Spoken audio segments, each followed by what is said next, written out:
Em um mundo de miséria e necessidade, quão bom é conhecermos alguém cujo coração sofreu isso tudo, tomando sobre si as nossas dores e cujas emoções de profundo amor são tão expressivas que podemos vê-las e conhecê-las dessas palavras. E teve compaixão deles. Evangelho de Marcos 6:34. Aquela bendita face expressava claramente o palpitar de uma misericórdia divina a revolver o seu interior.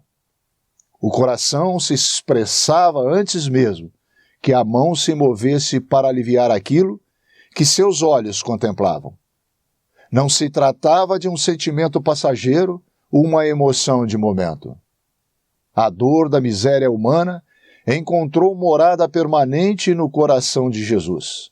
Ele que é o mesmo ontem e hoje e eternamente, embora esteja agora no trono de Deus em glória, ainda tem compaixão deles, enquanto olha para nós e assimila toda a miséria e necessidade que sobe em incessante súplica e com uma intensidade cada vez mais profunda ao trono da misericórdia.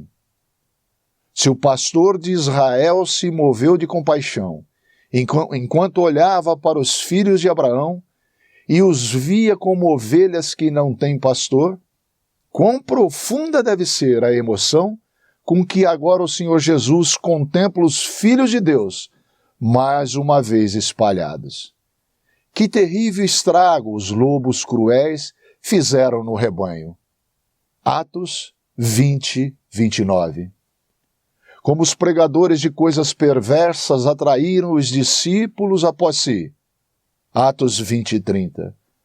Quanta divisão e ofensa generalizada trouxeram aqueles que não servem a nosso Senhor Jesus Cristo, mas ao seu ventre. Romanos 16:18. Certamente tudo isso aparece com força perante ele, que amou a igreja e a si mesmo se entregou por ela. Efésios 5:25.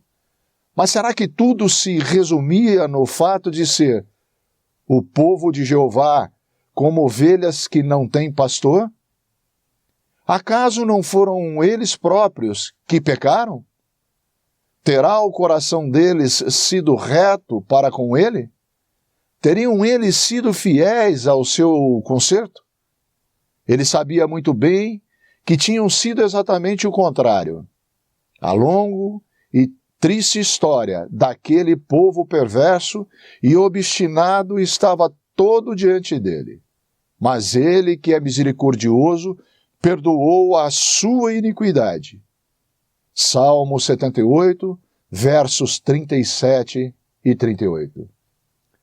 E será que a igreja do Deus vivo tem sofrido apenas em razão de falsos mestres e guias maus? Acaso terão os filhos de Deus uma história melhor que a dos filhos de Israel?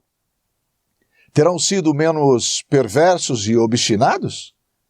Terão todos juntamente guardados a sua palavra? E será que os seus corações têm sido retos para com ele, que os redimiu com seu próprio sangue?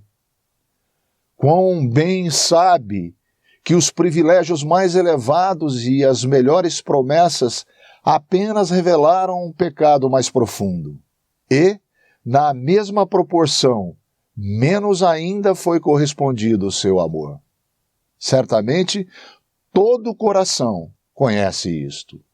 Quão doce, então, em nossos dias, nos voltarmos para aquele cuja compaixão não termina e que, como havia amado os seus, que estavam no mundo, amou-os até o fim. João 13, verso 1. Quão bom era estarem ali e poderem contar com aquele coração profundamente comovido, de intenso amor e perdão, que começou a ensinar-lhes muitas coisas. Evangelho de Marcos, capítulo 6, verso 34. Embora ele hoje fale a nós lá do céu, trata-se do mesmo céu que está aberto para nós, não existindo distância para a fé, a ruína e a ignorância encontram-se ao nosso redor. Podemos tão somente perceber a primeira e ministrar a segunda, enquanto permanecemos com Ele, que acima de todo mal, vê tudo e apenas aguarda o momento para o ministério do amor. Aqueles que em qualquer medida servem às ovelhas de Cristo nesses últimos e derradeiros dias, precisam ponderar muito estas palavras, dirigidas a alguém no passado. Executai juízo verdadeiro, mostrai piedade e misericórdia a cada um a seu irmão.